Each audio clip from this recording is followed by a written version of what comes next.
All right, welcome all to Metro Fire's regular Board of Directors meeting. It's Thursday, November 9th. Right at 6:00 p.m. Like to call this meeting to order. Welcome all, especially the CERT team. But Board Clerk, would you do the roll call, please? Yes. Director Sailors. Present. Director Sheets. Aye. Director Gould. Here. Director Wood. Here. Director Rice. Director Jones. Costa. Here. And President Clark. Present. And Director Weber let us know that he was away, would not make it this evening, so he is absent. Yes. Thank you. Okay, next on the agenda, Director Sheets, would you please lead us in a pledge to our flag? I pledge allegiance to the flag of the United States of America and to the republic for which it stands, one nation, under God, indivisible, with liberty and justice for all. Thank you, Director. Okay, this is a Metro Cable announcement. This meeting of Sacramento Metropolitan Fire District will be cablecast on Metro Cable 14, the local government affairs channel on Comcast, Consolidated Communications, and AT&T UVerse cable systems. This meeting is also webcast at metro14live.saccounty.gov. Today's meeting replays at 6 p.m. on Monday, November 13th, and again at 2 p.m. on Wednesday, November 15th. On channel 14. This meeting can also be viewed at youtube.com/Metro Cable 14. Next, we go to a public opportunity to discuss matters of public interest within district jurisdiction, including items on or not on the agenda. Do we have any speakers, Madam Board Clerk?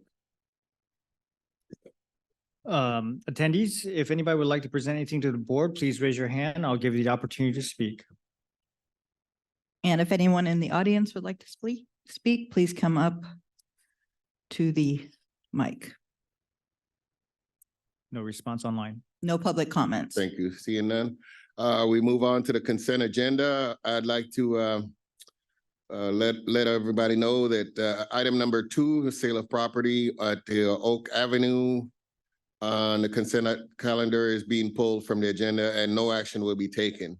So you've had a chance, board directors have had a chance to look over the consent agenda. Do you have any questions? No, or if not, I'd like to entertain a motion. I'll make a motion as amended. Second. Okay, Director Wood. Was it Director Rice? You did the second before I heard you. Okay. Call the roll, please. Director Sailors. Aye. Director Sheets. Director Gould. Aye. Director Wood. Aye. Director Rice. Director Jones. Aye. Director Costa. Aye. President Clark. Aye. Thank you. Motion passes. The consent calendar is approved with exception of item number 2, which was removed. All right. Next, we go on to presentation items. We have one presentation, the fireworks enforcement after action review, and that would be Fire Marshal Barbie Law and Ms. Nygren. Amy Nygren. Where is our, oh, you're getting it. Thank you.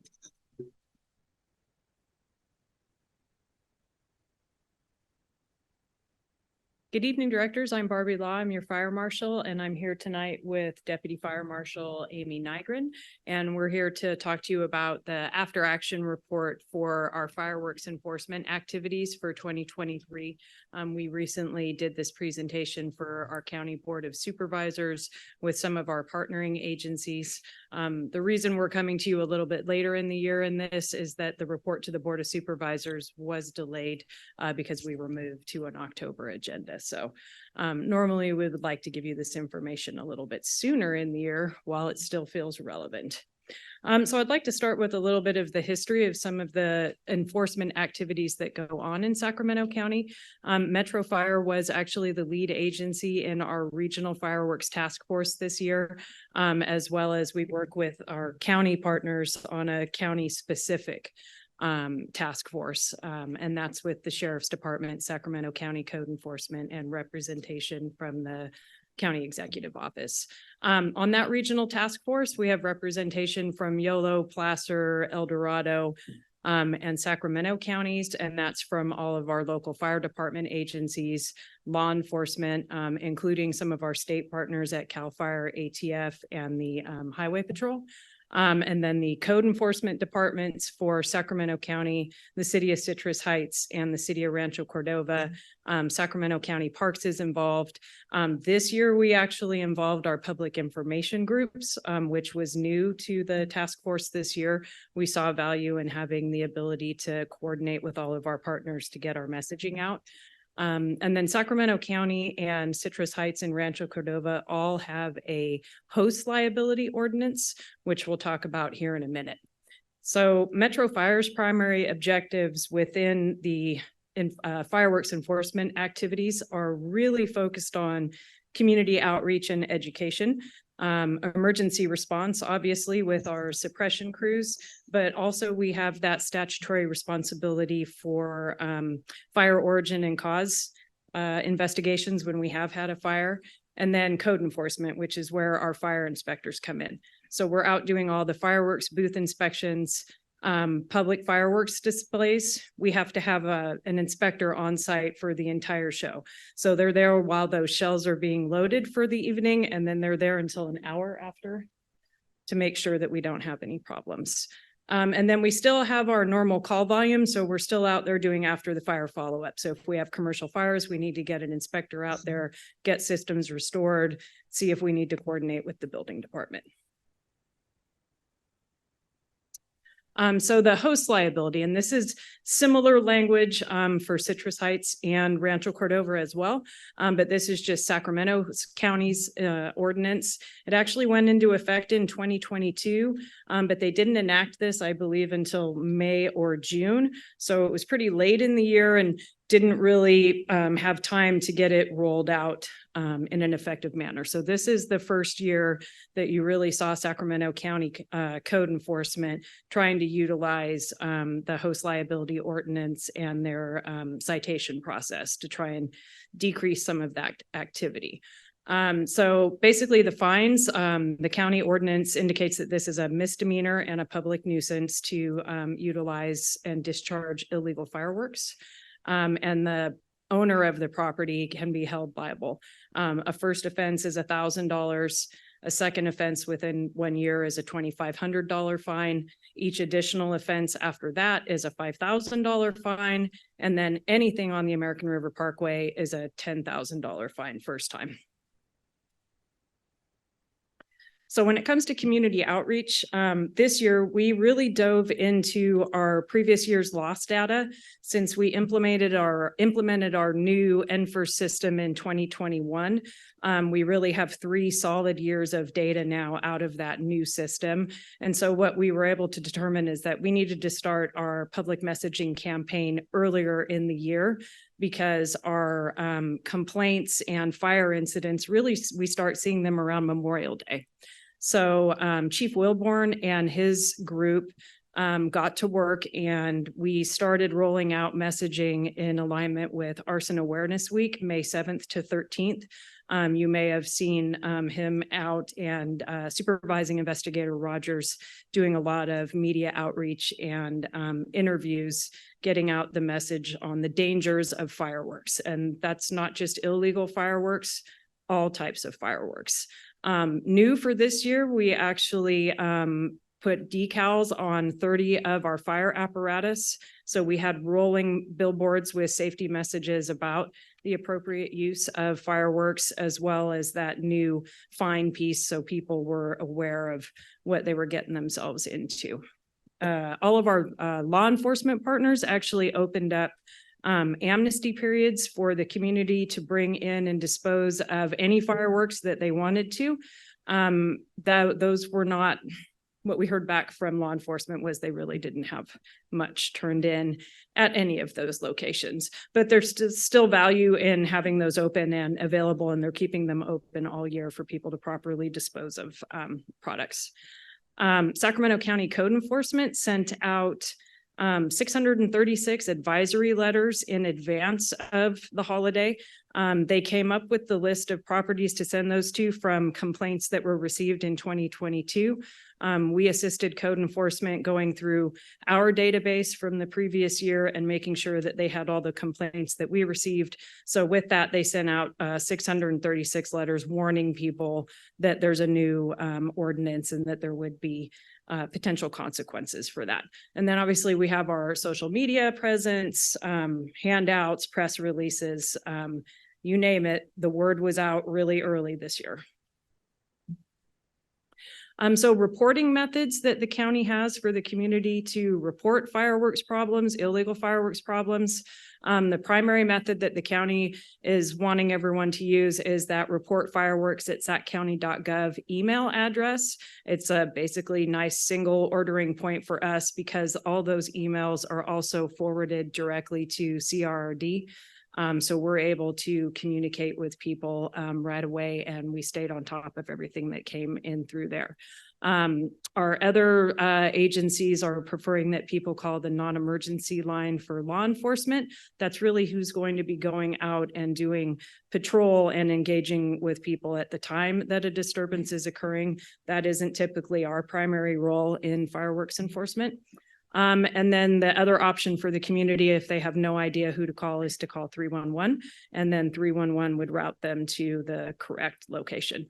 So this year in 2023, and this is year to date, it didn't stop at the 4th of July. So we've had 919 complaints in Metro Fire's jurisdiction regarding illegal fireworks use. 52% of those complaints were actually received on July 4th, and they came in between 8 in the evening and about 1 in the morning. So I left the office with a clear slate of complaints, and then the wave hit us when it got busy.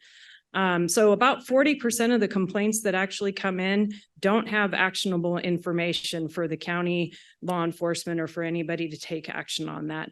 And what we mean by that is there's no location, there's no address.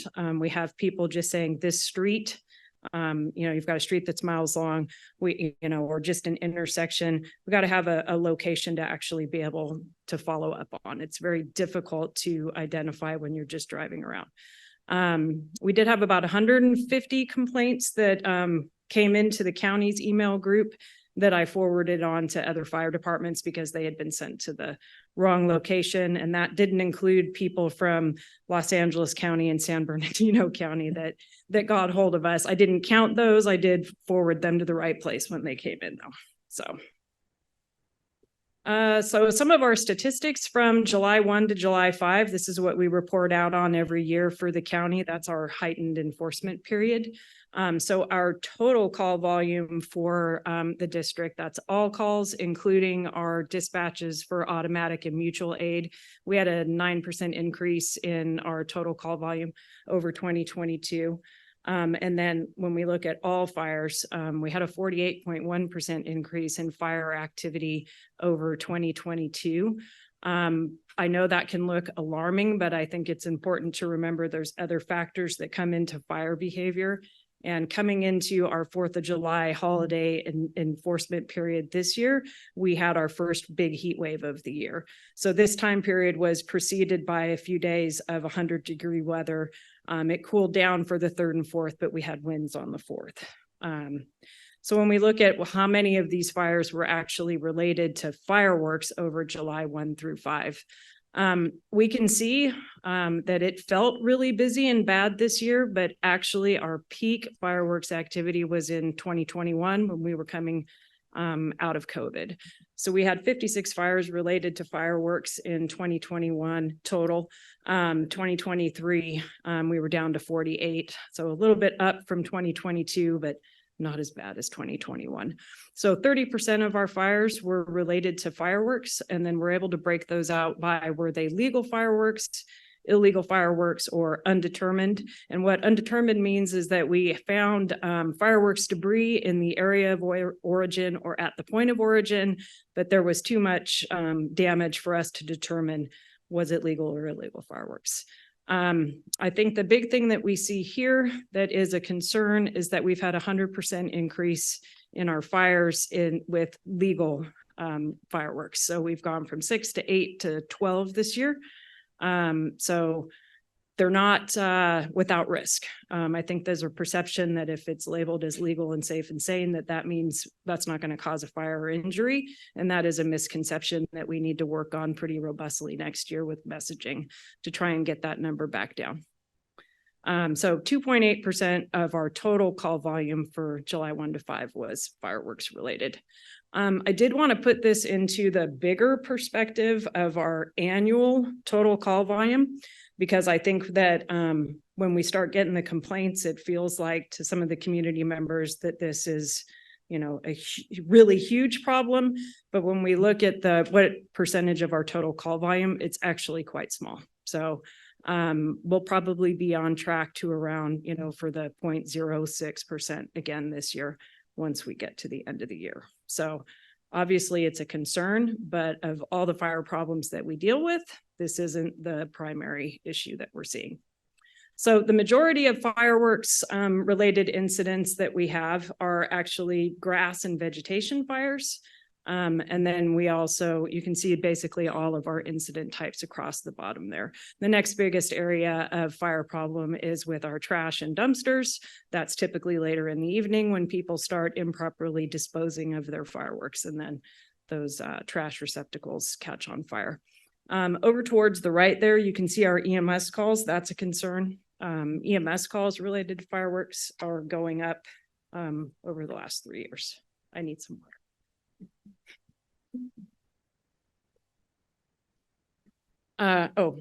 So we had one structure fire this year, and that one was actually related to improper disposal of legal fireworks in the garbage can next to the house, caused a house fire. Injuries year to date, we're seeing an increase in injuries. So we're up 66% over 2021 and 2022.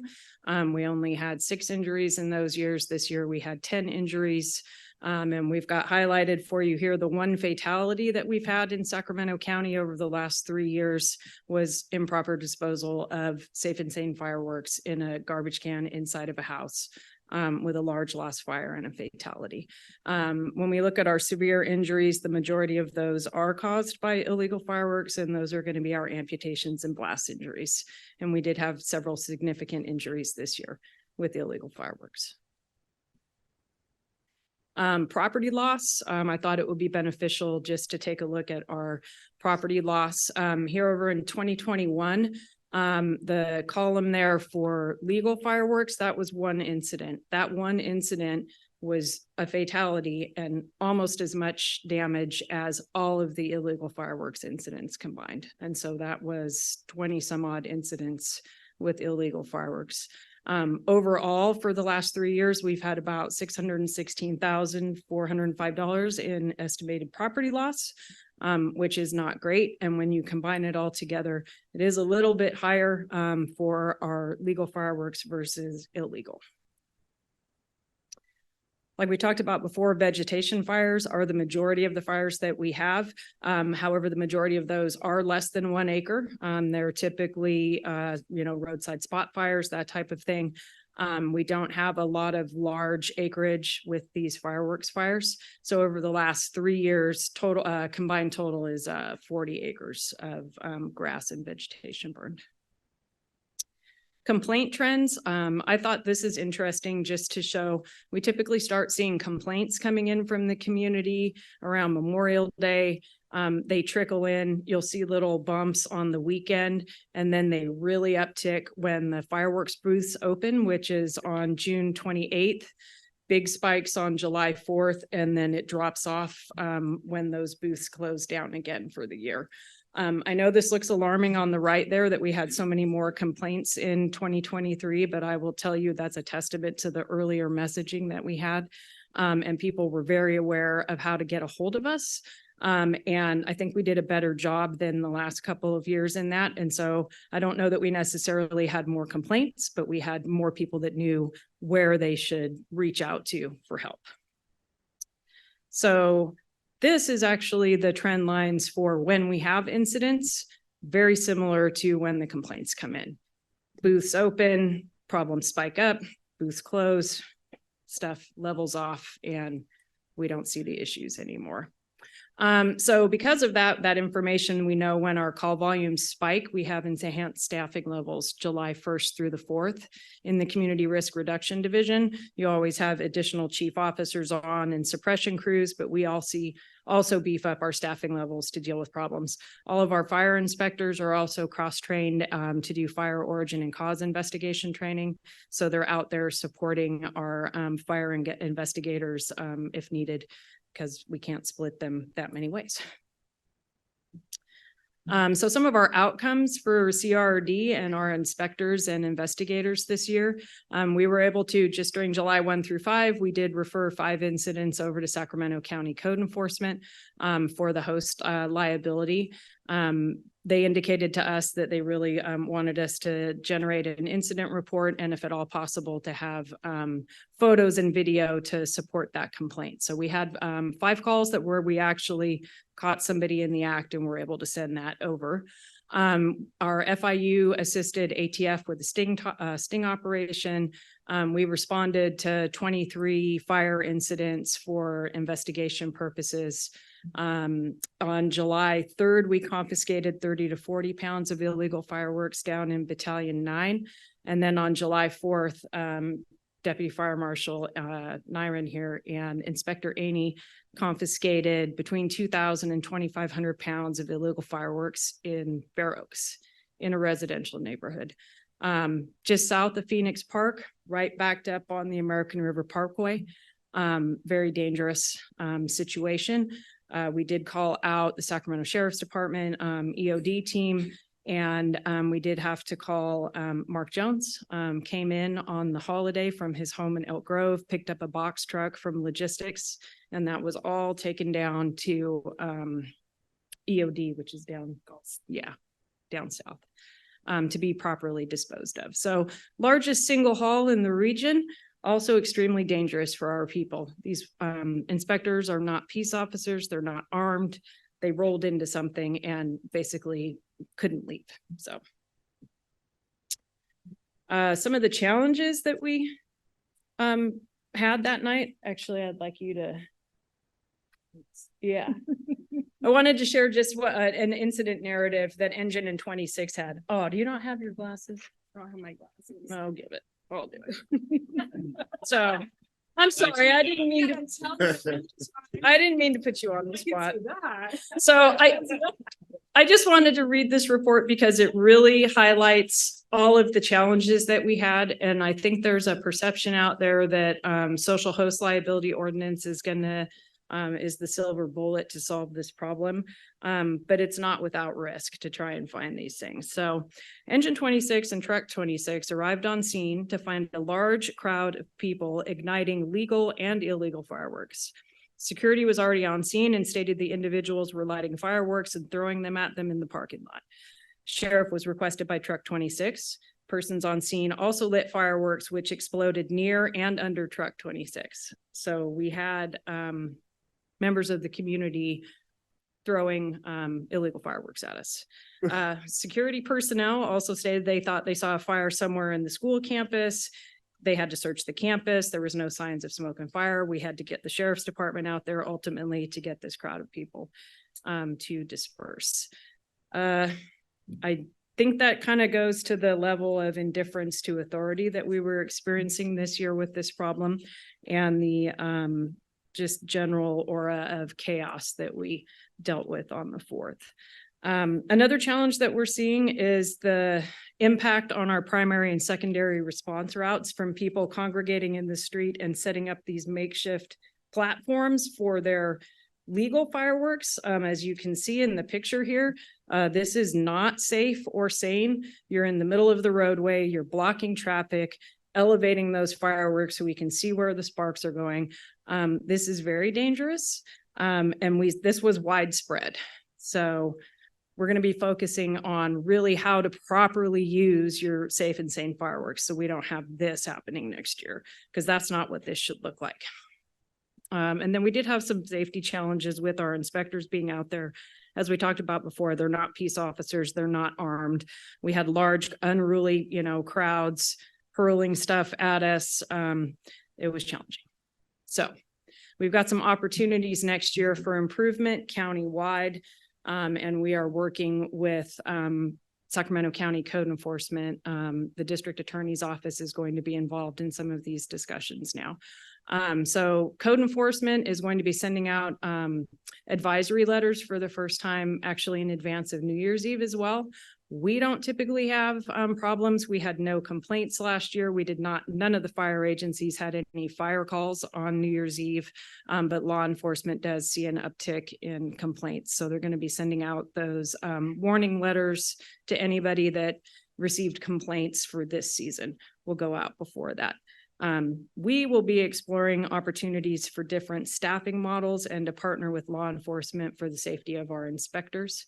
So that they're not alone out there. Well, we weren't alone. We were teamed up together, but except for me. We're going to be Sheriff's Department trialed using their drones up along Main Avenue. And I guess that was very successful. So they're going to look at trying to expand the use of drones to look more at the host liability ordinance. Probably safer to have, the bird's eye view than trying to drive by and take pictures of people, which is not really effective. Still working on advocating for legislative changes to try and curb the supply of stuff that's coming into California. The host liability ordinance, the county is looking at tweaking and enhancing fines also for discharge on school properties and in community parks. I think people were savvy to the fact that if you're not in front of your own home, they don't know who to send that ticket to. So they went to locations that are not associated with an address, which was a problem. It does seem that the enhanced fines along the American River Parkway worked. There were no incidents. So they're going to explore that $10,000 fine for all schools and parks. We're going to be working on a stronger campaign with emphasis on that proper disposal of legal fireworks next year. The big problem is people are putting them into plastic buckets, which is still a problem. So we really got to hammer. It's a metal, non-combustible container so that we don't have the fire and injury problems that we did. And then Sacramento County, the Board of Supervisors is going to be looking at narrowing the window in their ordinance for sale of fireworks. So shortening it down to the 29th through the 4th, since we see the problems coincide with when that opens and closes. But that's a matter for the Board of Supervisors and not us. So with that, oh, wrong way. I can answer any questions you might have. Do we have any? Okay, Director Sheets. So, yeah, Director Sheets, Okay. you first. Perfect. Thank you, Chief, for the information. A couple of things that I took away from this that I think is really important is you touched base on educating the public about sane and safe fireworks. I can tell you how many debilitating injury patients that we take care of that they just have this misconception that because it's legal, it's not going to hurt them. And, having to have these difficult conversations with young teenage boys, young teenage girls with their hands completely blown off in the hospital is absolutely devastating. And it's just the beginning of the most life-altering experience that they would have to date. So really, really very, very pleased to hear that that's going to be an emphasis. Wondering, you talked about the education about educating the I want to say staff, but educating the community about metal containers, don't put it near your house. Wondering if there's like an initiative that we could actually send out some of the garbage cans that are metal, as just a community kind of to get that out, to get that message out. And then also, the ladders that people are putting, I don't think people realize that that's not safe, that they are doing it. You know what I mean? So I just really appreciate the information, really appreciate the emphasis on preventative, so that when those kids do come in on 4th of July, maybe they're injured, but maybe not as devastating injuries. Yeah. Thank you. think Parker's team did a great job this year, but now we need to refine the message after seeing what people are actually doing and where the problem really is. And that's because we're able to really dive down into the data and see what the problems are. One last thing, thanks for saving my community in Fair Oaks. Appreciate it. All the illegal, yes, so thank you. Yeah.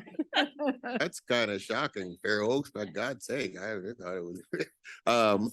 Director Gould has a Thank you. question. Thank you, Chief, for that Or comment. presentation. I want to flip the narrative just a little bit. If you go to that very first slide that you showed us, there are a lot of players that are all coming together.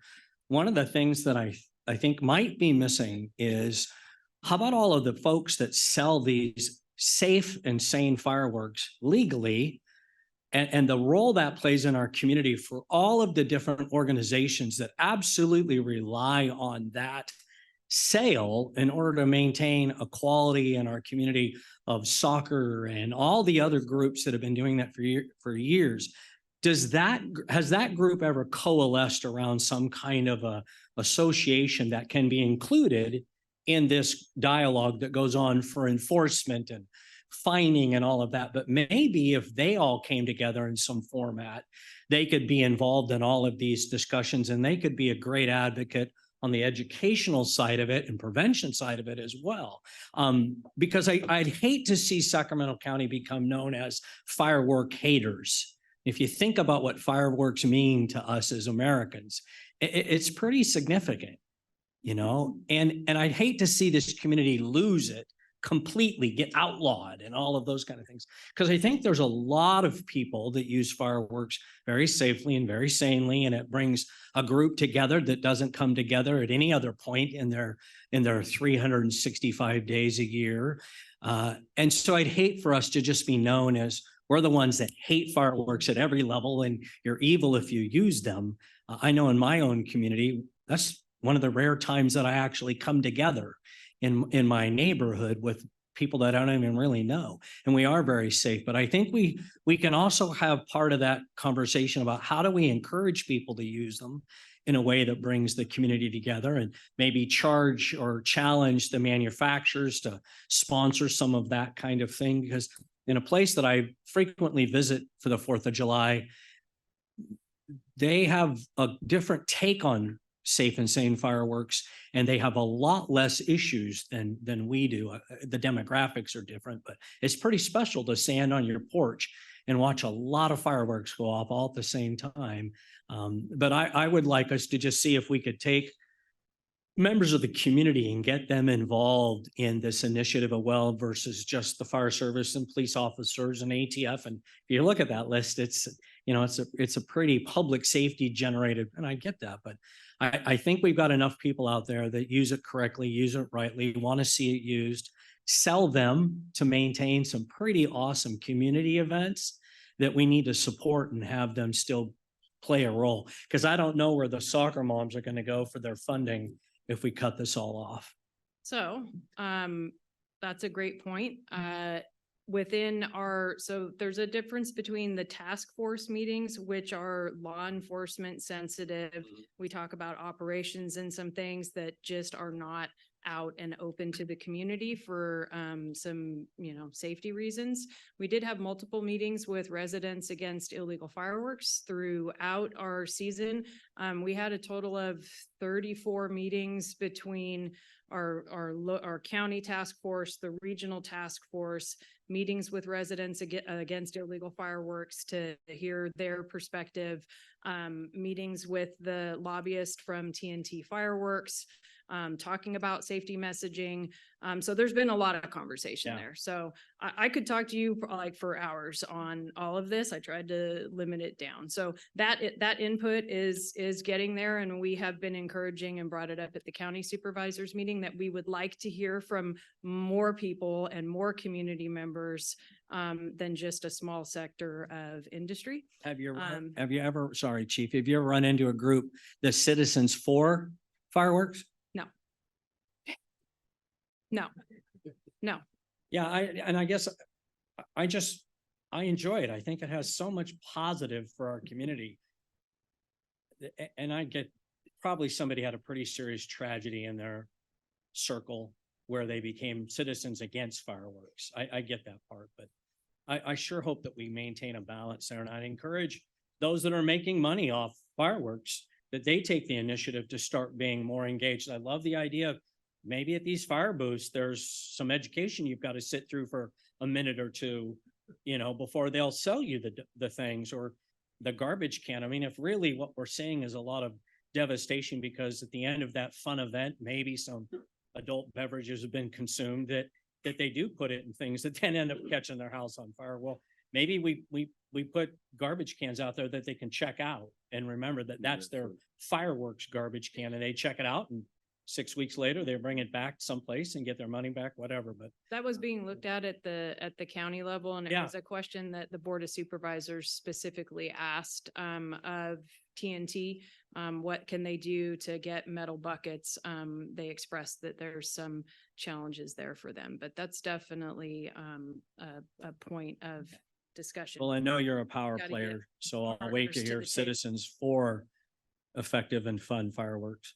I'd love to talk to them if they're out there. That's not who's calling me. Director Sailors? Okay.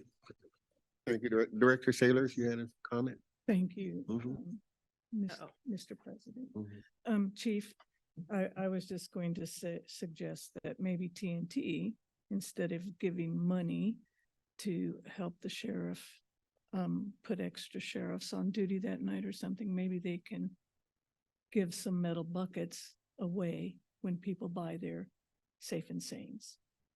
But if that option has already been brought up. The door's not closed on it, Good. but yeah, um, we're persistent. Don't worry. And definitely, that would probably save a life or two. So definitely keep those conversations going. Yep. And thank you very much for this presentation. You're welcome. This is some great work you're doing. Thank you. All right, anybody else? Oh, Director Jones. Thank you, Mr. President. Again, Chief and Assistant Chief, thank you so much. A whole bunch of stats. It's very, very informative. Again, I'd like to have everyone take a deep breath because as you said in your statistics there, it's about 1% of all our calls. So it's not the sky isn't falling, but it does need to be addressed. And your PowerPoint shows many levels that it can be addressed, to which it can be addressed. I think every pro firework group is the group that's selling the fireworks for their scouts or their sports teams or their local community group. So those are the pro fire. We all kind of know this. One thing that would not entail having to pick up extra garbage cans and such would be for fireworks manufacturers with our input to come up with safety posters, bulletins, sandwich boards, whatever, and have that in front. That could be a quick, easy way to get some information, at least in front of the people when they're buying this, and or handouts. They do. Every box of legal fireworks that is sold, they're required to hand out the safety flyer. Well, again, no, we're looking into human behavior and you're gonna Yeah. have the whole gamut of everything Yeah. going there. And it's on the side of each of the booths too, correct? Is it? Yeah. Well, Yeah. maybe we better get a big old flag or something. Yeah. One of those wavy things Yeah. to draw attention to it. Again, a lot of this is common sense. How about putting water in those buckets? Just those, come on, think about it. Mm-hmm. And again, now moving on to a larger issue, we are developing our political presence here with Metro Fire, and let us know as directors what we can do, any opportunities to help influence state level legislation to help enforce out of state Products. trucking coming in here. products, Yeah. whatever, influx of these illegal fireworks. It is, that's the key for our entire state. And of course, that will affect us. So please let us know as directors what we can do if that opportunity arises, how we can have input into pushing that state legislation to be able to help curb the influx. Thank you. Anyone else? Okay, thank you for that presentation.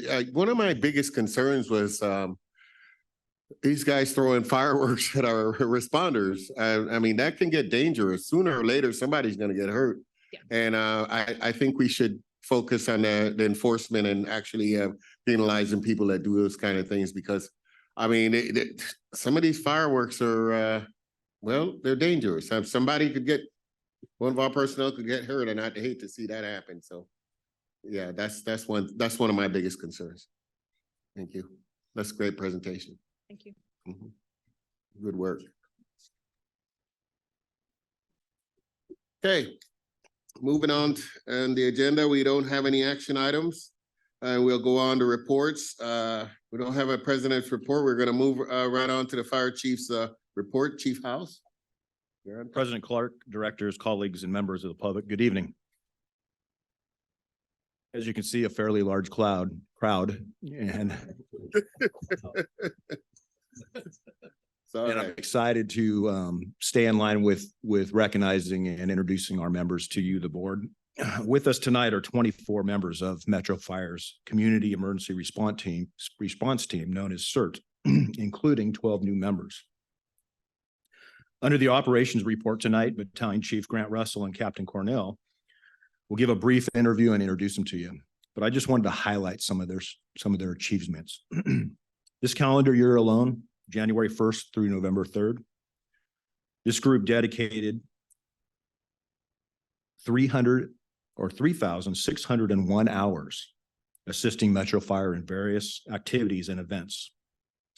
Some of those to include the air show, community events, academy support, Auto X, firefighter rehab, open houses, and severe weather deployments. I would like to formally, on behalf of Metro Fire, thank you all for your time, commitment, and unwavering devotion to the community. You each represent the CERT program and Metro Fire in an exemplary manner. Thank you very much. And I look forward to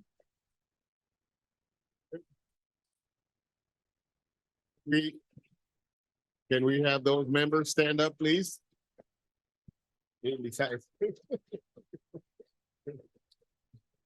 Now that we've given them a standing ovation, can you all stand up? They're in the crowd, so we can see who you are.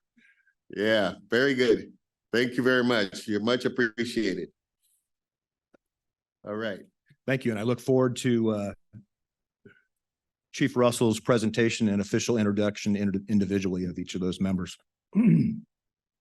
Congratulations to Parker Wilborn. He was promoted to battalion chief in the Community Relations Division effective October 30th. Battalion Chief Wilborn will be giving a brief report tonight during the administration report, and he'll give you a quick bio of himself and his accomplishments.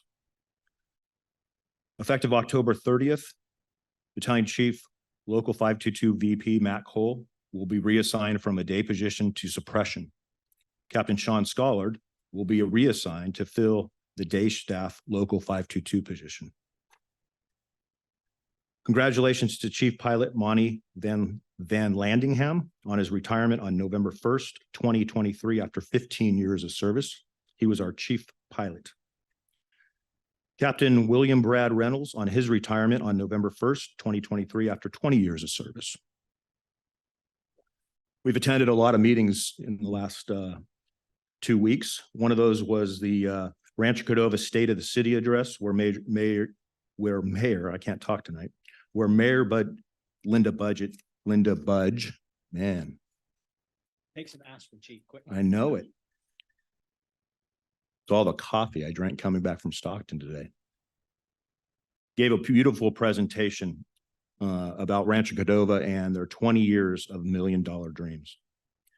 Several staff members attended the Public Safety and Community Appreciation Luncheon hosted by the Justice Beyond the Courtroom. It was a partnership with the District Attorney Ho.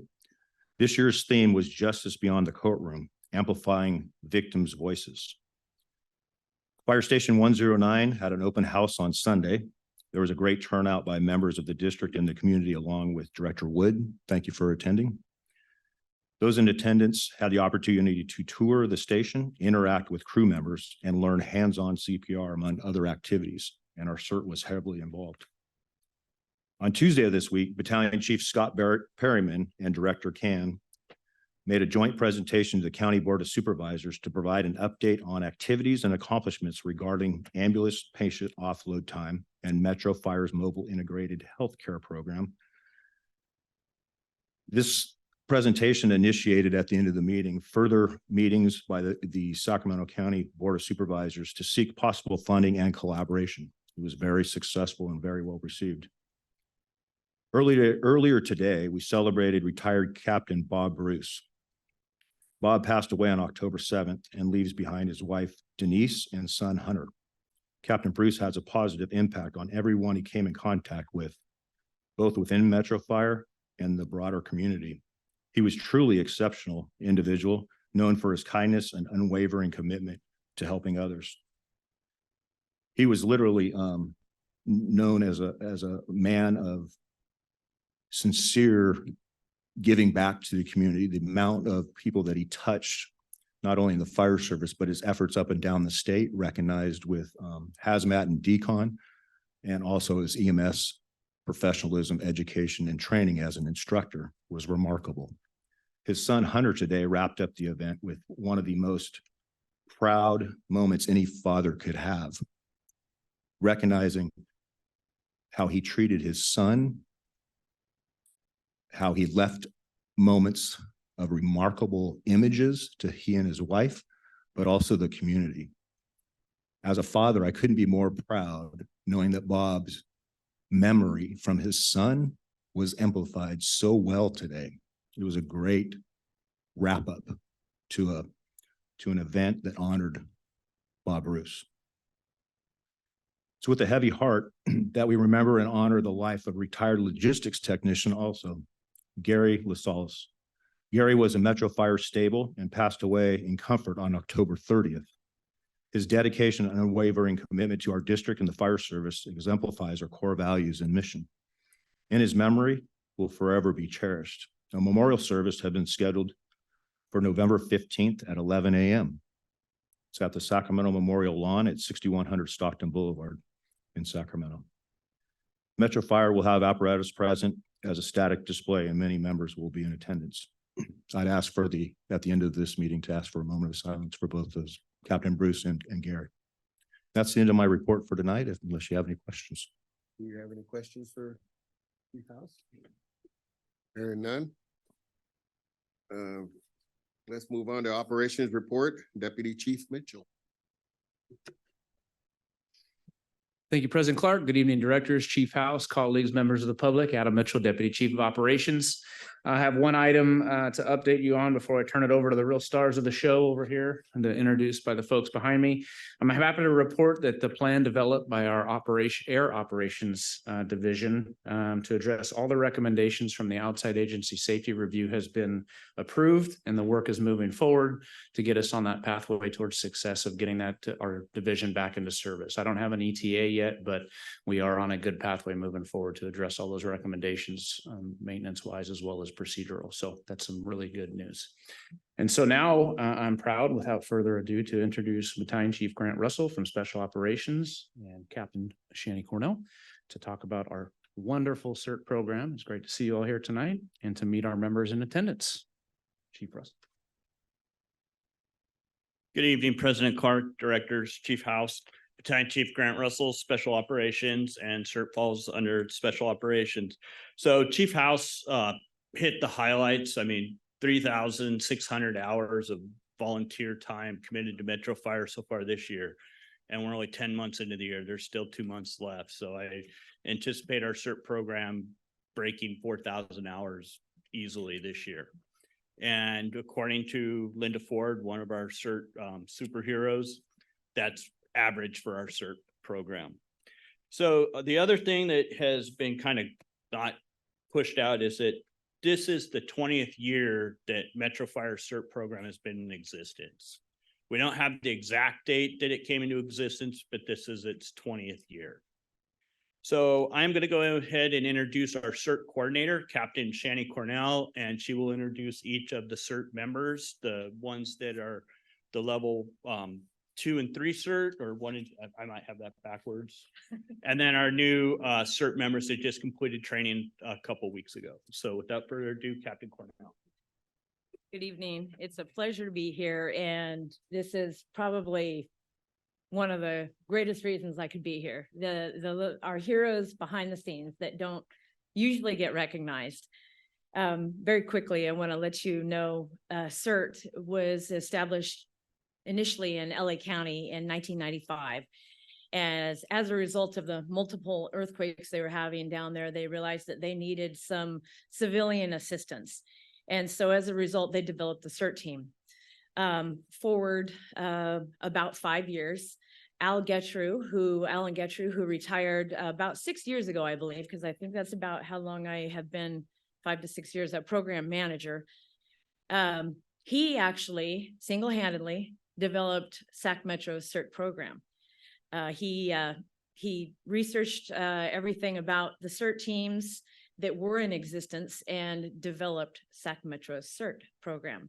We are the first CERT program in the Sacramento area that came to be in existence. There have since been other CERT teams that have developed too, but we have been the longest standing CERT team. And as Chief Russell stated, it's our 20th year. We've had members come and go. It's a tough spot to be because these people are volunteering their own personal times to be here. They all have their own jobs and their own lives at home. And so they're here without getting paid. And I think that's tremendous. And so without further ado, I will go ahead and introduce you to our members. First, I'm going to introduce you the members that have been here for a number of years. They're either level 1 or level 2s. I have that right? Level 1s, level 2s, make sure. They all, and then our newest members are the ones that have just completed the classes. They're considered level 3s. I'll let you know the difference between level 1s, level 2s, and level 3s are the amount of the classes, the types of classes that make you eligible for certain deployments, such as severe weather. We need to take certain classes for that. Firefighter rehab. We have classes that teach them how to do specific things to be able to qualify to come out to do firefighter rehab. And then one of the other big things that are more public are first aid and community outreach. And so I will go ahead and introduce you to our level 1 and level 2 members. First one is Harry Belt. You get to come up here, okay? Come up here.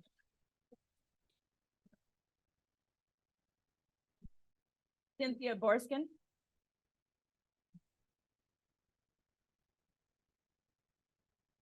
Go ahead and just stand right there. Yes. You get to stand here the longest. Rob Borskin.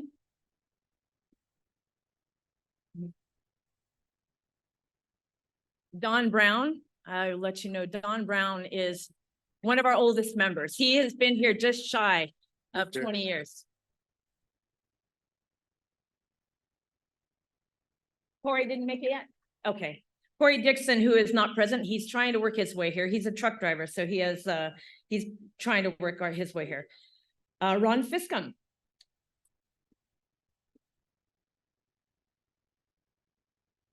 And the person that I could not be in this position without, Linda Ford. She's one of our coordinators, and she's a rock star. Carol York.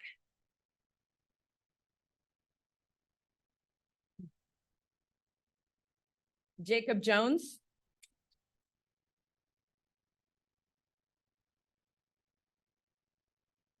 Ken Hastings.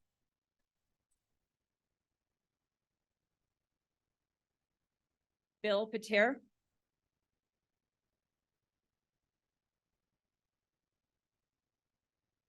Diane Reynolds.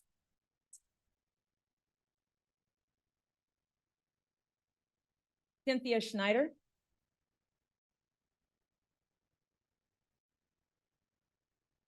And Penny Wood.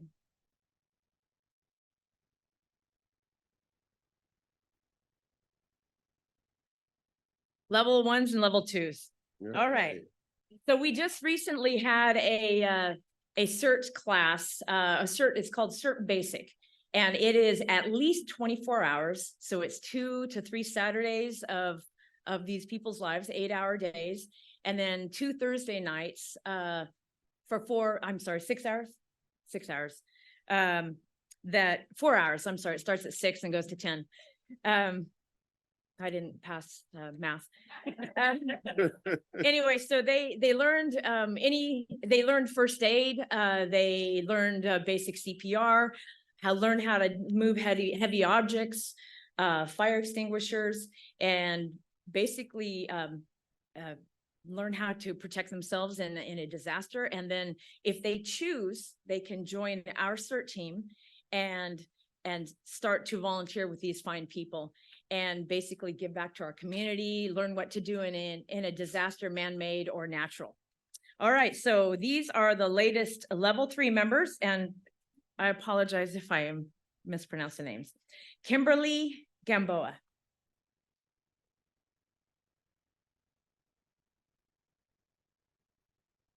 Doreen Guerrero.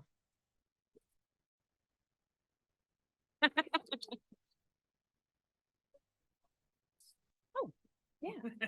She might look familiar, I guess. Sorry, now I remember your name. Sabrina Gutierrez.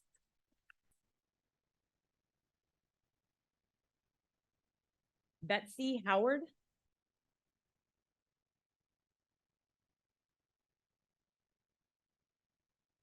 Nikita Kravinchenko.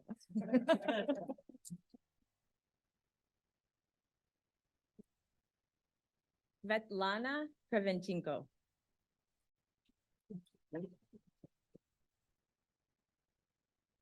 Lee Lowe.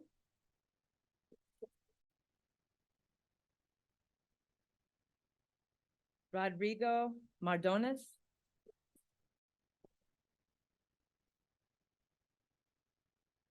Wendy Moore.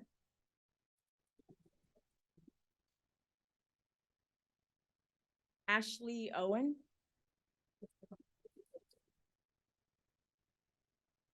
And Christine May Schwartz.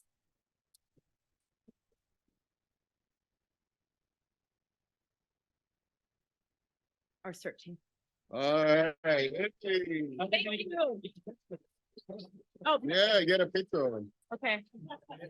Oh, no, we may face that one. Yeah, no, yeah, no, You don't want no. We're gonna do a photo. Thank you.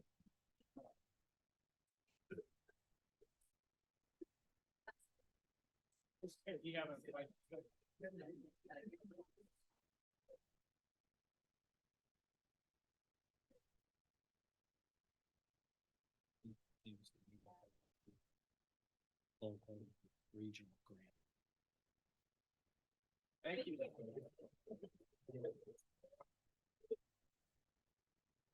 Thank you, directors, for allowing us to introduce all our fine members. Appreciate it.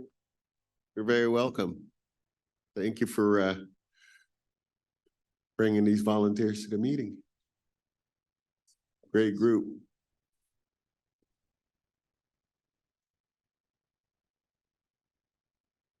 Okay. Is that the end of your? Oh, okay. Nicely done, Chief. Thank you. Well done, well done. We don't have any questions for the chief. Yeah, well done. Thank you very much. Okay, we go to administrative report, and we're gonna have this PIO here, but that's Chief Wilburn is gonna do the report for Deputy. All right. Chief Bailey. Good evening, board. Ty Bailey, Deputy Chief of the Administration. As you all know, the community relations, Parker's done an absolutely tremendous job throughout the year. They've really built their team and they're doing great work. And I'd like to introduce Parker, which I'm sure you all know. He does fine work as our PIO as well. So Battalion Chief Parker Wilbord. It's got an interesting ring. Good evening, President, board members, Chief House. I'll just give you a brief report on what we're doing in community relations. Most of this has been already been mentioned with the Firehouse Open House. We really can't say enough about the CERT team for coming out. Linda's been instrumental in really getting the help that we need on those. We can't do it all. Community relations is a team of 4. And we're really tasked with a heavy lift, but it takes a group effort. And CERT's one of those major groups that carries the ruck. And so I want to say thank you to them. They were instrumental in hands-only CPRs. They've taught in the last 3 open houses, hundreds of people hands-only CPR. They go over utility safety. So when there's an emergency like we've had earlier this year with power, with gas, they teach people the ability to turn off their utilities. And that's huge for some of our community, especially in times of storms. Stop, drop, and roll, just the basics. They're there to help facilitate that. So just want to say thank you to them. Operations has always been there to help us out. And I know that there's maybe some frustrations there at times with the crews online going to some of the events, but we just want to say thank you to them. Again, we can't do it all, but it's important for the community to see those fire engines and those people out there on the daily. They go to events every single day. Our calendar is packed, but they get it done, and can't say thank you enough to them. We touched on retired Captain Bob Bruce's memorial today. We were able to help coordinate with the family, and retired engineer Scott Schneider was instrumental in that. And we're looking ahead next week with Gary and dealing with helping their family transition through this next period. So we're honored to be a part of that. We're going to continue to do that. Unfortunately, we're seeing that, fatalities. We're going to be there for our members that are here currently and have already moved on into retirement. As far as one of the bigger challenges, I know there was a big push this week with APOT and the MIH. And one of the messaging we've been working on now for the past over a year with the Northern California Hospital Council is right care, right place at right time. We want to make sure our community members and our patients get the right care at the right place at the right time. And that's a messaging that's been pushed out through media outlets. In fact, I did a media segment just before this board meeting, actually, with ABC 10, and that'll be airing. CBS 13 did one as well yesterday. We're really trying to get the messaging out that it has to be a group effort. It can't just be us continuing to do the business the way we've done it with an increase in call volume of 5 to 7% annually. We're not increasing our fire stations 5 to 7% to keep up with that. That workload's going to the men and women on the front lines. We got to get the community on board and re-educate what that looks like. What is an emergency? An emergency is not, I can't sleep, or I've had a rash for 3 months. And unfortunately, these are some of the calls that the men and women online are getting. So we have to get that messaging out that when you take an ambulance and you put it at the hospital, it is no longer available for your next door neighbor if they're having a cardiac event. And it's very important messaging. And it's part of our mission statement, that education for us to do that. And I want you to know that we are full speed ahead. We're partnering with the MS division on this messaging with Chief Perryman and Chief Rudnicki, and making sure that messaging does get out. Next week is Crash Responder Safety Week, and we are partnering with California's Highway Patrol, National Highway Transportation Safety Administration, the Caltrans, CHP, and the California Tow Association. We're putting on a press conference. So your fire chief, our fire chief House, will be on the stage with the heads of those agencies at a statewide press conference.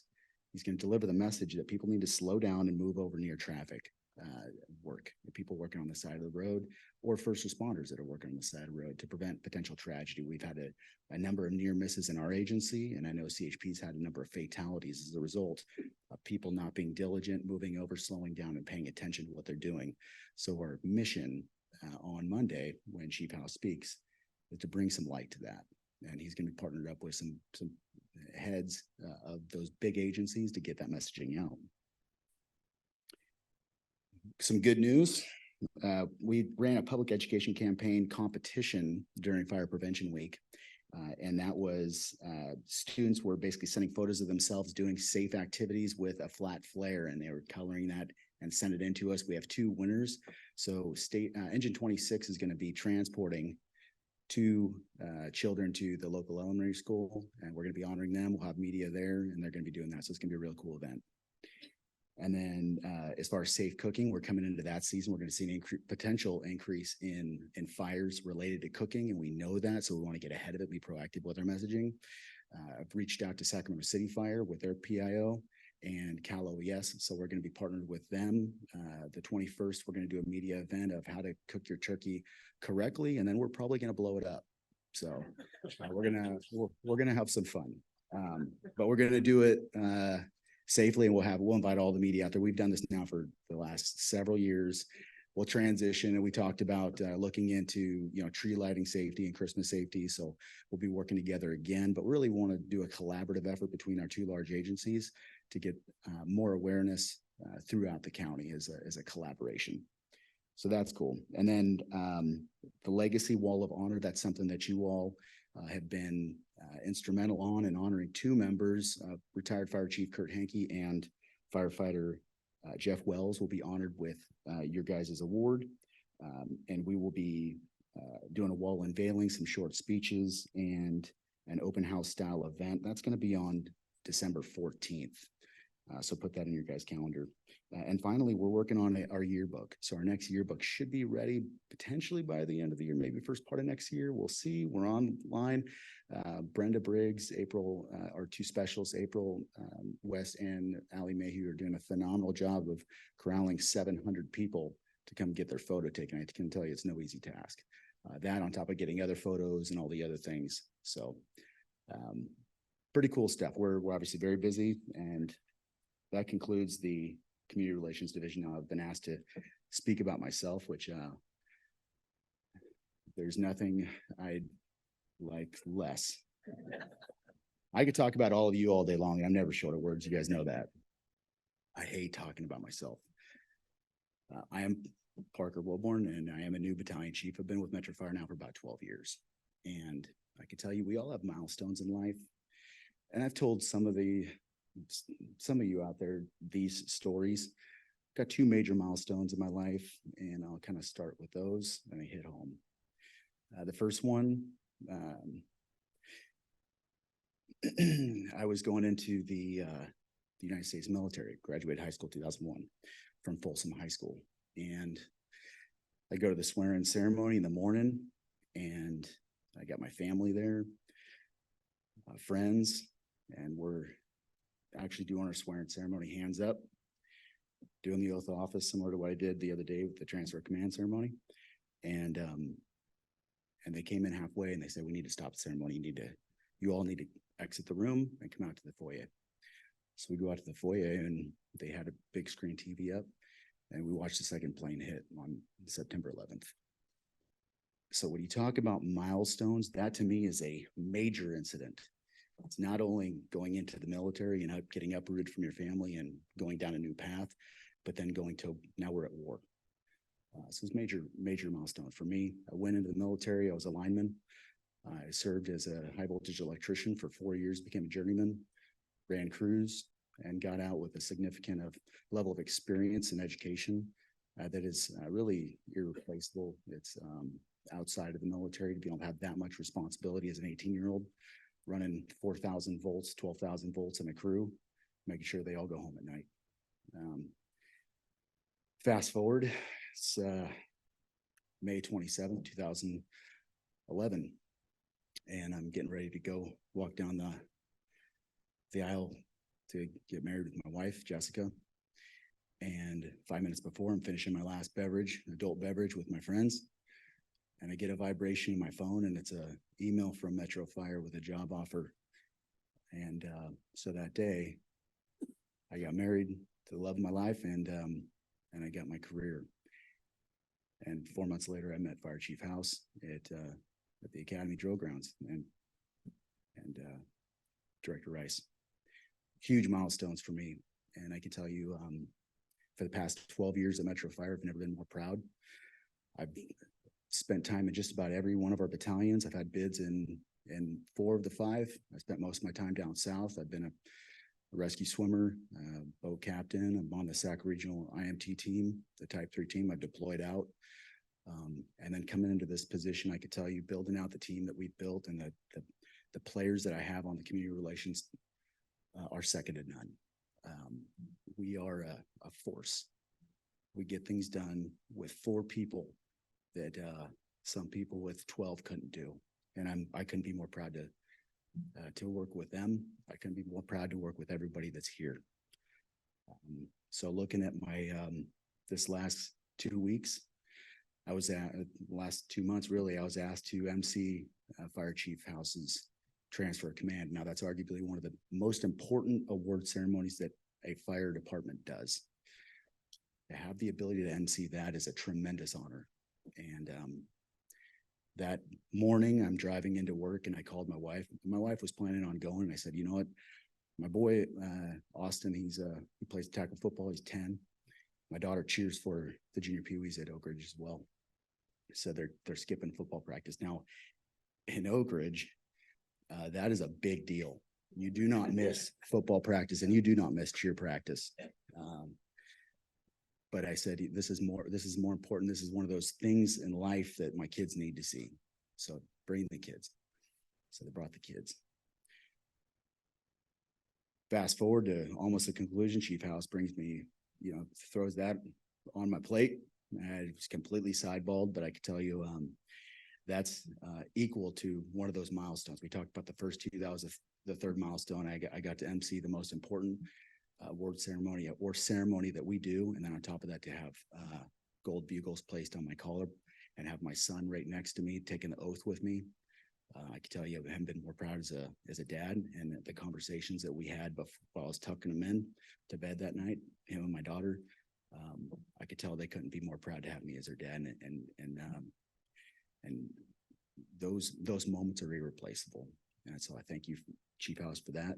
I thank you for the trust in the board and for everybody out there to give me the ability to promote and to have more accountability and responsibility. I take it with everything that I have.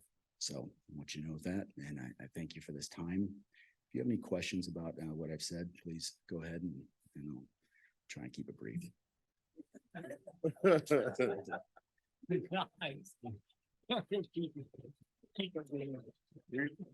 have any questions? No questions? Okay, we don't have any questions, but I just want to say congratulations. They're a great addition. All right. So, Chief Bailey, did you have anything to add? Okay, then let's move on to support services report from Chief Wagaman. If I were Chief Bailey and I had something to add, I wouldn't. Very, very moving. Absolutely. My phone went off in the back. My fleet manager called and said, did he just say that he has electrician experience? Yeah, well, that's Yeah. alignment. Right. We usually use inside wireman. We'll take it. Good evening, Board of Directors, President Clark, Chief House, Tyler Wagaman, Deputy Chief of Support Services. Tonight, I will keep my support report brief. We've had several unexpected absences in the support services branch, just primarily due to some scheduled vacations and unscheduled illnesses. So it's been a little challenging to get some of the highlights, but the ones that I did get, I will certainly pass on to you. Rest assured, though, that exceptional work is still being carried out throughout the district to support the vital services our community provides each and every day. On the facilities front, I'm pleased to announce that the roofing projects at Station 114, Station 29, and our leased property at 2101 Hurley are progressing well and are nearing completion. Turning to our communications division, while they're taking a short break on the installation of communication equipment in our apparatus, they have redirected their focus to mobile repairs, preventative maintenance. And along these lines, our portable radios, mobile radios, despite they are truly state-of-the-art, they take an enormous amount of effort to maintain them. In fact, the manufacturer recommends that we touch these radios, each one of them, every 6 months to make sure that they're properly programmed, to ensure proper interoperability with other agencies, as well as they're properly tuned. As you know, these go into some very difficult environments with our firefighters, and they have to work every single time. And I have to commend our communication staff because they're out there making sure that they do just that. So when they're needed, they work. So I commend our staff for that. Lastly, I'd like to highlight the exceptional work that's being done at our communication center. Recently, I had the opportunity to stand in for Assistant Chief Green at the SRF-ECC board meeting. And while the agenda was light, the continued work taking place at the dispatch center has been anything but. This is a testament to strong leadership and the highly capable, forward-thinking staff that we have. The forward thinking continues to bring light the new technologies, and I strongly believe that the center must continue down this path in order to effectively handle the increase in call volume that we're all facing. Like Delphini, the smart response technology voice-to-text transcription software that Assistant Chief Green spoke to during his last report out. So big kudos to Chief Executive Director Freeman and his staff for these advancements. To Community Risk Reduction, Chief Law, Chief Nygren, our Fire Investigations Unit, as well as all of our inspectors. My hat is off to them for tireless efforts on our fireworks front. Once again this year, we always learn something new, and we always bring something back to the table to try different next year to ensure that our community stays as safe as possible. I think one of the most difficult things to quantify is the things that we save. And when we looked at the presentation tonight, we did a pretty good job at showing how much illegal fireworks poundage was taken off the street, over 2,500 pounds. But what's difficult to quantify is what that saved. I mean, if that were in the hands of the wrong person, and rest assured would probably have been lit off on the 4th of July, would it have caused damage? We have lost additional limbs? We would never know. But the fact that we got off the street, we have to assume that we made progress in keeping our communities safe. So I have to commend all of our staff for yet another job well done. And they're already off to the races to implement the things that were brought to light this year through their after action reviews so they can implement those next year. So with that, that concludes my report unless you have any questions for me. Do we have any questions for Chief Wagner? Thank you very much for that report, Chief. Okay, we go on to firefighter local 522 report. Sean Scullard is going to do that report. Captain Scullard. And we got the name changed this time because every time I come up here, we learned. It's Matt Cole. I know, no, I'm just the fill-ins. So. We learned it. We got it right this time. But some things don't change. As surprise to you guys for me giving the report, I was just as surprised, Matt. Decided last minute that I'd give this report, which I'm happy to do. But I did remind him that his term of office is not over until January, so he does have 2 more months. I'm just going to give this report for him, but he looks forward to giving the next one for you. The report this evening is going to be pretty short. I think everybody highlighted a lot of the most important things this evening. So I would second the moment of silence for Captain Bob Boost and Gary at the end of this evening. I think that's one of the most important, is recognizing those that dedicated a lot of their lives to this organization and were instrumental, no matter whether they were suppression or support services. I think that's one thing that we do great as an organization. We talked about it most recently, and I don't want to call it a chief forum because I know you don't like that term, but when we were meeting and Chief House was meeting with everybody, we talked about what's our identity as Metro Fire, and I feel like we have a hard time answering that right now. We're still young as an organization in many ways because we've had a lot of retirements. We're still trying to find what our identity is. But one thing that got mentioned is that we do a very good job about taking care of our own. Anytime there's somebody in need, we do a very, very good job at that. And so one thing that I'd like to highlight is just the outpouring of support for Gary last week with the crews that went by there. Got to see him. I know the week before that, crews were able to go by and see him as well. maybe in a better mental state, but at least we were able to get over there and show. And if for nothing else, the family, I think something that stood out to them was they said they always knew Gary had another family. They just didn't know that they were the second family. They didn't realize that the fire service was his first family. So, and then the amount of support of off-duty attendance at Captain Bruce's services today was just phenomenal. I mean, seeing that's just great. The support that we've had for all of these, the memorial this year at downtown. I mean, we've had some awesome support from this organization, from our leadership and from the men and women that work here. And so I think that's really important to recognize that. The CERT team, thank you very much. Really appreciate all the work that you do. I know when we are in 110-degree weather out in wildland season, you guys go over to Costco and make sure we get some pizzas. I can tell you how much that is appreciated. You know, they go pretty quick. When you get 30 pizzas, you don't think they'll go that fast, but they go fast. So thank you for all the hard work that you guys put in over the summertime and throughout the year. We really do appreciate it. The last thing that I'd like to just talk about is I'm sure you're thinking that I'm going to try and talk about the contract negotiation extension and things and try and sell you on that. And really, I don't think that I have to, you know, I really don't. I think if you look back in time, you look at the last 2 years of the things that we've been able to get accomplished as an organization, being under contract, I think it speaks for itself. There are so many important things that we're doing as an organization. And to your request, it's been collaborative. I can't say that anything's been just one-sided at all. Any questions that you have this evening, I trust that the executive staff in there, you're going to get the same answer from them that you would talking to us. And that's a request that you gave us. And that shows the collaborative effort that we're putting forth on everything we're taking care of. We've talked about the meetings with County Board of Supervisors. We've talked about the meetings with Dr. Khan.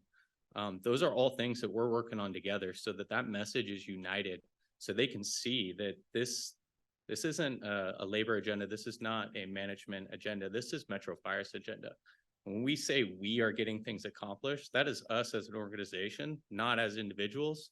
And I hope that you see that. I hope you see what we're doing, being instrumental, you know, in Northern California with service delivery, squad implementations, BLS pilot programs, CJAC paramedics. I mean, sky's the limit. I mean, and we have time to do that. We can accomplish anything, and that's what we're doing right now. And I hope that you see that, and I look forward to continuing to work with all of you and this executive staff. Matt, thank you for your time as vice president. Like I said, it's not over yet. And yes, I will be taking over for Matt in January. So I look forward to working with all of you, getting to know you a little bit better, working with Chief House, even though we have a long history of working together. And you'll probably hear more about that when it is my official time to give board reports. But we'll dive into a little bit about me and my history and our history, and I look forward to that time. So thank you. All right. Do we have any questions for Captain Scala? No? Okay, thank you. Good job. All right. So next we move on to committee and delegate reports. Executive committee, our next meeting is to be determined. Communications Center JPA, that's Assistant Chief Green. Thank you, Director Clark. Good evening, board members, Chief House, my old friends from CERT. See you, and the new members of CERT that I've met tonight. Look forward to meeting you as we move forward. Chris Green, Assistant Chief in the Operations Branch, board member for the Communication Center JPA. We last met on October 24th, and thank you, Chief Wagaman, for covering for me. The board took action on 2 items. The first was administrative benefit resolution update, and the second was amending the current Medical and Hospital Care Act 2024 resolution. Chief Wagaman mentioned briefly about a technological upgrade at the comm center, Delphini software. I am not a techie person whatsoever. However, it never ceases to amaze me the cutting edge technology and software solutions that our current comm center executive director and staff look at to move forward. As you know, our CAD is and what we would call an older product. It was here, I think, before most of us in this room. However, you will hear more in the future about new technology and so forth. And you've heard it over the years of how we've integrated Pulse Point, Active 911, and now Tablet Command. It all runs through our JPA in one form or another in our partnership. So it's all good news. Otherwise, I don't have anything else to share. We meet again in these board chambers on November 14th. Happy to answer any questions you have. Do we have any questions? Okay, thank you, Chief. All right, moving on to Finance and Audit Committee, Director Wood. Yeah, the Finance and Audit Committee has not met since our last meeting on October 26th, and we do not have one currently scheduled. It'll likely be the second meeting in January. Right. Thank you, Mr. Chair. Thank you. Policy Committee, Director Costa. Thank you, Mr. President. The committee met today and we reviewed a new board policy around the standard of cover. We reviewed and moved that policy forward to the board for approval. Our next meeting is December 14th. End of report. Thank you, Director. All right, we're gonna move on to board member questions and comments, and just to let you know that as soon as we finish those comments or questions, we'll have a moment of silence for Captain Bob Bruce and Logistics Technician Gary Lascelles. Okay, that's it, right? Okay, all right, thank you. And then we'll recess into closed session, and those of you that, I mean, it's getting a little late.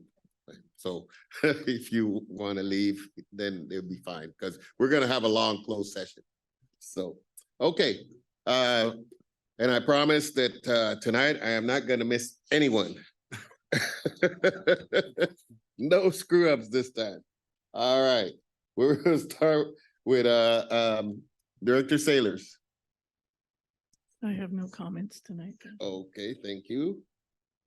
Director Wood. Thank you, Mr. Chair. I just wanted to say a couple of things. Want to echo the gratitude to the crew over at 109 for the open house and all the CERT members. I've seen you guys at all the open houses we've had this year, and you guys always do outstanding work, and the engagement you have with the kids, it's wonderful. I don't have that patience to deal with kids, so I'm so glad you guys do it. I also want to mention one person in particular on truck 109, Chris LaBelle, is that his name? Chris Allen. Chris Allen. This guy was outstanding. When I got there, there was a family back in the back with a hazmat truck, and 5, 6-year-old, 2 boys, 5 and 6, I think they were, and climbing up and down, getting in and out of the truck like kids do, having a great time. He was engaged with them. He grabbed one of the kids said, "Oh, I want to be a firefighter." So he grabbed his turnout out of the truck, put it on this little 6-year-old, that was a 6-year-old, put it on the kid, grabbed his helmet, put it on this kid, and then grabbed his SCBA and put it on the back of this kid.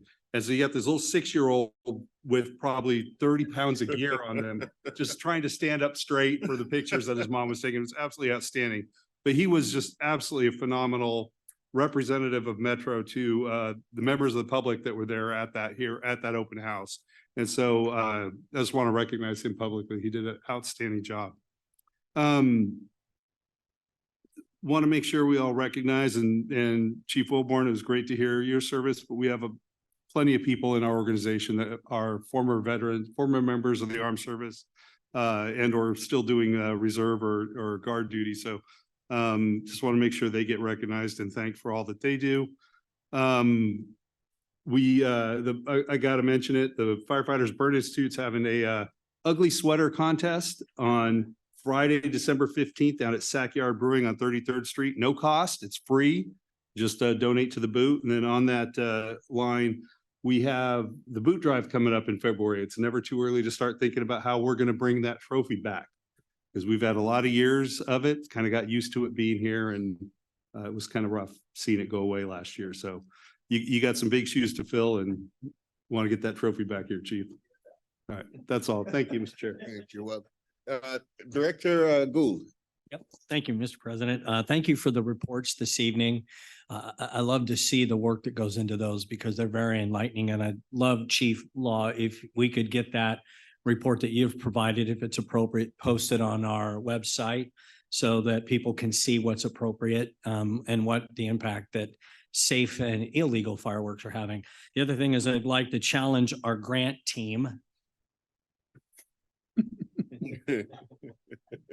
Not my team, the team that gets grants, Right. to look very seriously at finding grants in the region, state, or at the federal level for our CERT members. I think there is some money that needs to be funneled into these volunteer work because I think they do such wonderful work that we just simply couldn't do. That's the bottom line.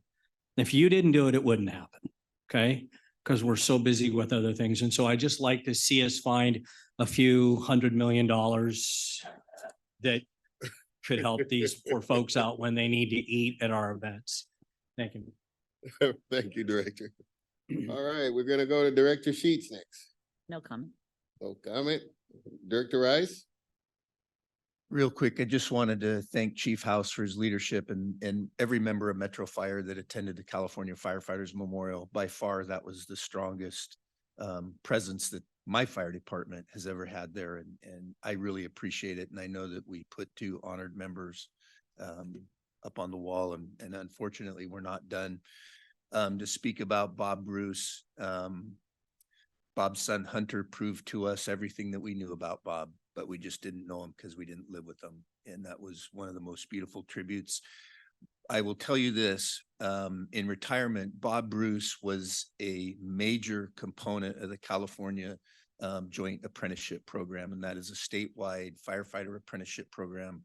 I mean, how many Journey firefighters are in this crowd today because of that program? There's a bunch.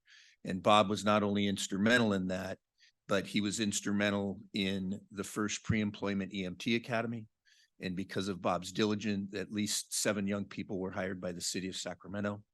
And then Bob also was key in the paramedic academy through the apprenticeship program, which will be graduating soon. And his wife Denise today was notified by Yvonne De La Pena, who runs the JAC, that CPF, California Professional Firefighters, and the CalJac and the CalJac Educational Building is going to be named after Captain Bob Bruce. So that was, I was going to keep my mouth shut on it, but the director brought it up to Bob's family. But it's tough to lose any member. And I have to tell you, it was heartbreaking to sit there and see a lot of folks that I worked with that are in retirement, but are also cancer survivors. And we'd have to do so much to eradicate that disease in our profession. And then to the CERT team, Don, I don't know if you knew this was happening. I sure didn't, but if you made it happen, great job. Just congratulations to you. I was assigned to Station 21, I think really 20 years ago when the drills really started down back. And I do remember that. And I do remember that time, I think it was engineer got through, then finally captain. My congratulations to you. And then the last thing, for every member out there, I'll give you a reading assignment. And one of them is go to the City of Los Angeles' historical page for the fire department and read the battalion chief's after action report for the Northridge earthquake. And I think it'll put the pieces of the puzzle together for you, why there is a CERT team here. And then the secondary one, if you're in the field, go to that same website and look up the Proud Bird Fire. And there's an article called The Full Measure of Devotion. I would say if you're an on-duty person and collecting a paycheck here, that's your reading assignment. It's worth a read. You invest in this department and you invest in this community, and everybody out there is doing it one way or another. And I want to thank you. Thanks, President Clark. Thank you, Director. Director Jones. Thank you, Mr. President. I can only add my humble thanks to all the presenters, speakers, and folks in the audience for tonight. My fellow directors have spoken very well. Thank you. Thank you. Director Costa.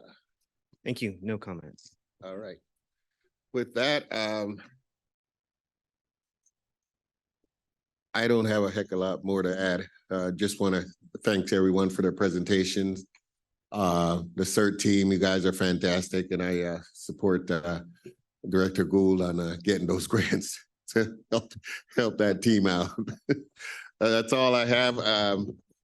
Let's have a moment of stand for a moment of silence in remembrance of Captain Bob Bruce and logistics technician Gary Lascelles.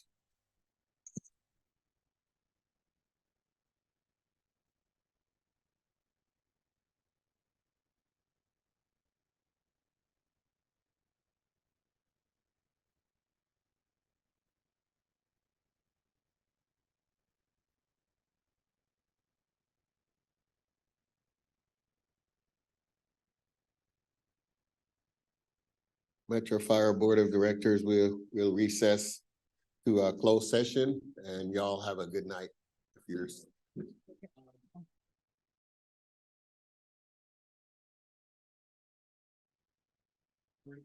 We've returned into open session, closed session, and council, would you report out, please? Yes, thank you, President Clark. Two items in closed session. The board met on item number one, conference with legal counsel. 6 different cases involving civil litigation that are identified in the closed session agenda were discussed. No reportable action was taken. Number two, the board met in conference with its designated labor negotiator for the district in dealing with the employee organizations listed in that portion of the closed session agenda. No reportable action was taken. Thank you.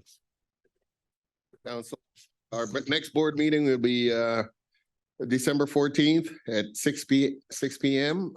Having no further business, I declare this meeting adjourned.